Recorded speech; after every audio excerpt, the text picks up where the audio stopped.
How to create and how to store users in Supabase, this is what we are going to talk about now.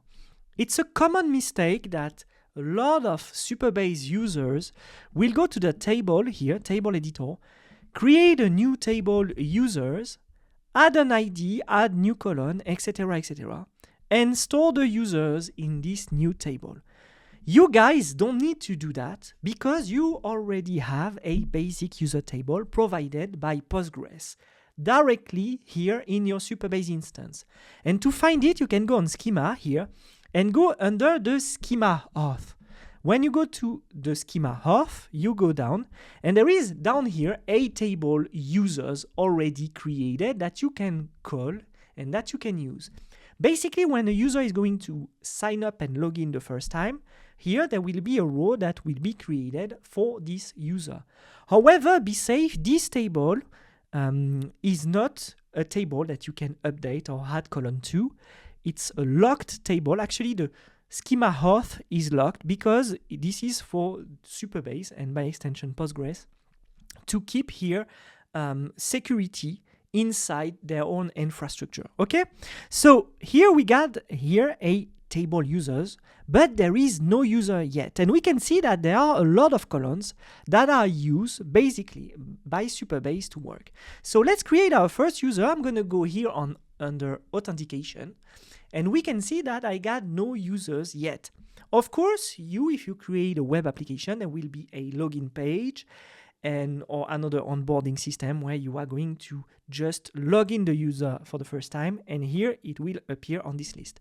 It's not the case for us. So I'm going to click here on add a user, and I got two possibilities: send an invitation or create a new user. If you send an invitation, this user will not be confirmed. If you create a new user directly here, it will be confirmed. So let's say that here I'm going to invite myself. It's going to be codewithguillaume@gmail.com. I'm going to put a fake password, and I'm going to click on auto confirm user, so we will be sure that this user will exist. I'm going to click on create user, and suddenly what we're going to see is that there is a UUID that has been created with the user. Okay, so here if I'm switching, we can see that the user codewithguillaume@gmail.com has been created.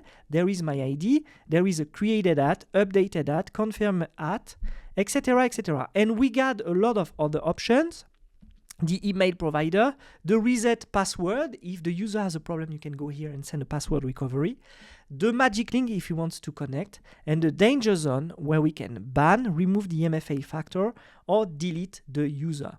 If I click on logs here, I got some quick logs about the user. It's not the case now. There's nothing happening. We can just see that we created it. And there is here the raw JSON. And take a look at this JSON, where the data is coming from. The data is actually coming from the schema auth.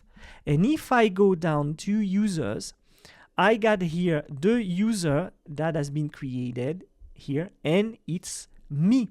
If I want to query this user, I can query this user, but also when this user is going to log in, is going to receive this user object that you will be able to use. So you will be able to use easy mail. You will be able to use actually everything that is here, but of course the sensitive data will not be provided. A last thing is, can I store new data in this user directly instead of the table that I wanted to create at first? The answer is yes. You would use basically the metadata, okay? So you will be able to use the metadata where you can store a JSON with some data into it, okay? So we got our users table created. It's under authentication where I can find all the users that I'm looking at. If they sign in with email, Google, LinkedIn, whatever. I can do much more actually, but just to show you that you don't need to create a users table, you can leverage the auth.users.